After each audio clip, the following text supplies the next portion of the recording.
All right, appreciate that, Aziz. Joining me now to discuss the latest results from the mayor's race and some other highly contested campaigns is Dr. Ray Sonnenschein, Executive Director of the Pat Brown Institute for Public Affairs at California State University, Los Angeles. My guy, it's been a little bit. Hopefully you're doing well. How are you?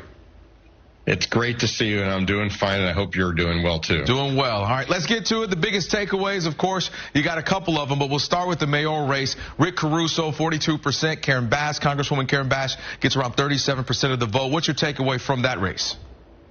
Well, the first thing is we're back where we started in February when everybody assumed Caruso and Bass would make it to the runoff, and here we are. But I don't know if anybody assumed how quickly Caruso would rise up to his 42%. If a few things had broken his way, like this very low turnout, if it had gone even lower, he might have even had a shot at winning in the primary, but he didn't. And now it sets up a tremendously competitive and interesting race between two very different candidates. It will be interesting. Let me ask you real quickly before we move on. What do you think worked for him? Was it simply the advertising? They spent around, they say, $35 million. Was it name recognition? What do you think?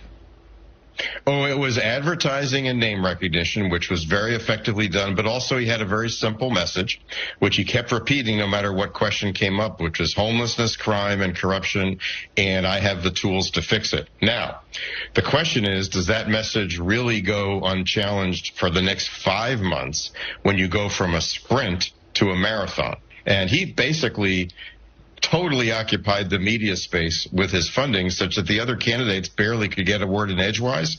And when they did, they had a difficult time poking holes in his approach. That changes now. Now it's more of an even fight. All right, we will continue to watch that as well. Sort of the sheriff's race, quite a few candidates there trying to unseat Sheriff Alex Villanueva. It looks like one of them was able to do so and elicit a runoff election this November. We're talking about Luna. Tell us a little bit about that and what you saw in that race.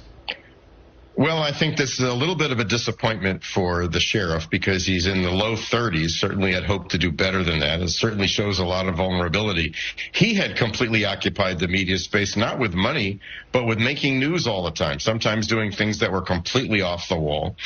And it obscured all the other candidates, but they all got a piece of the vote, enough to drive him way below 50%. But what's really striking is that Luna has emerged. He had the LA Times endorsement. He's an outsider, the only one who's not connected to the sheriff's department, comes out of the Long Beach police chief.